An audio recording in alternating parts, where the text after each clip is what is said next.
लड़की बाज पड़ोसी। ये हैं मिस्टर मनसुख। उम्र 60 साल। वैसे तो इनकी उम्र है राम नाम जपने की, पर मनसुख दिन रात अलग अलग लड़कियों का नाम जपते रहते हैं। अरे लड़की, सुन तो, तेरा नंबर क्या है? अंकल, अभी तो आपका नंबर है। अर्थी बुक कर लो अपने लिए। अरे अभी तो मैं जवान हूँ लड़की, सफेद बालों पे मत जा। मनसुख राम को लड़कियां छेड़ने की गलत आदत थी। पत्नी बहुत पहले गुजर गई थी, जिसके बाद मनसुख खुले बैल की तरह हो गए। जहां दिखी नारी वहां लाइन मारी। मनसुख राम के पड़ोसी सोनी जी के यहाँ नई बहू आई। नाम था कल्याणी। अरे वाह बेटा कल्याणी, तेरे आते ही घर में खुशी खुशी हो गई है बेटा। अरे माँ जी, जलेबी खाओ, बात मत करो, बोलने से खुशी को नजर ना लग जाए। जैसे मोहल्ले की हर लड़की पे मनसुख की नजर थी, वो कल्याणी को भी बुरी नजर से देखता है। एक दिन कल्याणी छत पे मिर्ची सुखाने जाती है। दूसरे छत पे खड़ा मनसुख गाना गाने लगता है। उफ उफ मिर्ची, हाय हाय मिर्ची, देखे तो तुझे लग जाए मिर्ची। कल्याणी को लगता है कि यूं ही गा रहे हैं, शौकिया तौर पर ये तो होता ही रहता है। एक दिन कल्याणी आंगन में पौधों को पानी दे रही होती है। फूल हूँ गुलाब का, चमेली का न समझना, आशिक हूँ मैं आपका, सहेली का न समझना। कल्याणी को ये बात बहुत अजीब लगती है, क्योंकि शायरी बोलते वक्त मनसुख उसी की तरफ देख रहा था। वो अंदर जाती है और अपनी सास को कहती है, ये जो हमारे पड़ोसी हैं। अरे दूर रहना उससे। हाँ, दूरी रहूंगी, पर ये थोड़े अजीब नहीं है? अरे अजीब, आवारा, ठरकी, पता नहीं क्या क्या आदमी है वो। हर लड़की पर नजर डालता है वो। उसकी उम्र की वजह से कोई उसे कहता नहीं। बाकी उसे आसपास रखना भी नहीं चाहिए। अरे पर ऐसे थोड़ी ना चलेगा, एफआईआर करवा देनी चाहिए। हवालात में हवा और लात खाएंगी तो समझ जाएंगे। अरे यही तो दिक्कत है ना समाज की। जिसके साथ दिक्कत होती है उसको भी समाज गुनहगार समझता है।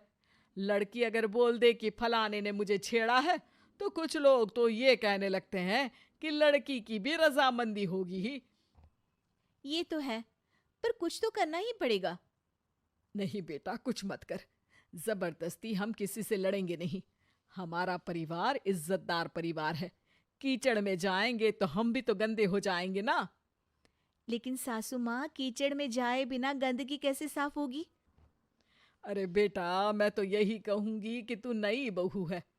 अपना रुतबा बना बाकी औरतों में। अपनी समझदारी से, अपने काम से इन चक्करों में मत पड़ बेटा। बहू सास की बात ना चाहते हुए भी मान लेती है।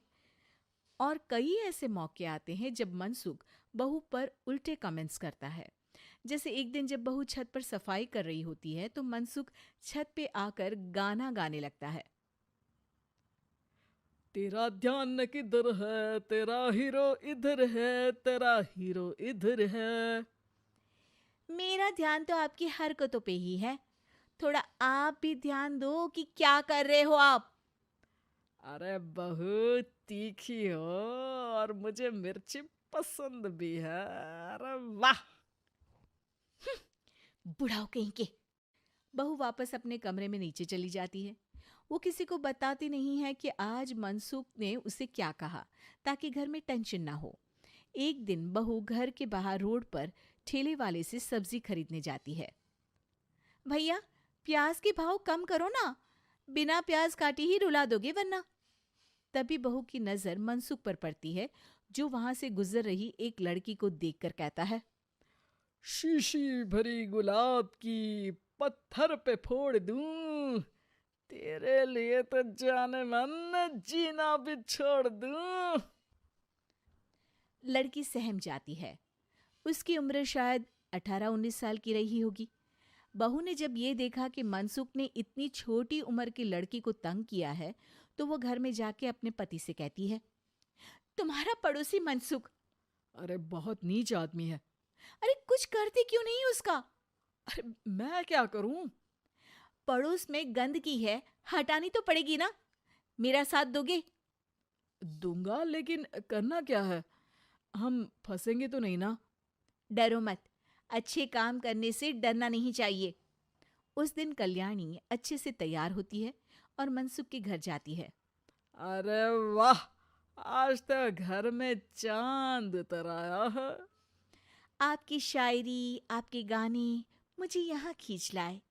शाम को मेरे पति और सास घर पर नहीं रहेंगी। आप मेरे घर आ सकते हैं चाय पीने। अरे जरूर जरूर, मुझे पता था तुम समझदार हो, पर इतनी जल्द मुझे पसंद करने लगोगी ये नहीं सोचा था। चाय पे इंतजार रहेगा। मनसुख शाम को कल्याणी के घर चला जाता है। आप बेडरूम में बैठिए, वहां चाय पियेंगे। अरे वाह बेडरूम में चाय मनसुख हंसता हुआ बेडरूम में जाता है और वहां का नजारा देख के घबरा जाता है। वहां पर मोहल्ले की वो सारी लड़कियां खड़ी हैं जिनको आज तक मनसुख ने छेड़ा था। कल्याणी भी बेडरूम में जाके दरवाजा अंदर से बंद कर लेती है। अब बेडरूम से सिर्फ डम डम डिशम डिशम की आवाज आती है और बीच बीच में मनसुख की चीखें भी सुनाई देती हैं। अरे माफ कर दो बिटिया, अरे नहीं नहीं नहीं, अरे डंडे से नहीं, अरे अरे लग जाएगी, अरे आई। बेडरूम का दरवाजा खुलता है और मनसुख की हालत एक लुटे फटे कौवे जैसी हो जाती है। किए की सजा तो मिलनी ही थी आपको, लेकिन आपकी और आपसे ज्यादा हमारी इज्जत का भी ख्याल रखना था।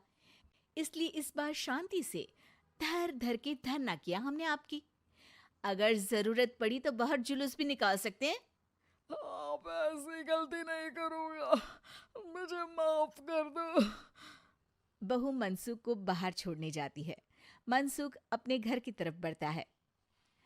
वैसे आपको चाय कैसी लगी? मनसुख अपने दुखते गाल पे हाथ रख के कहता है। कड़क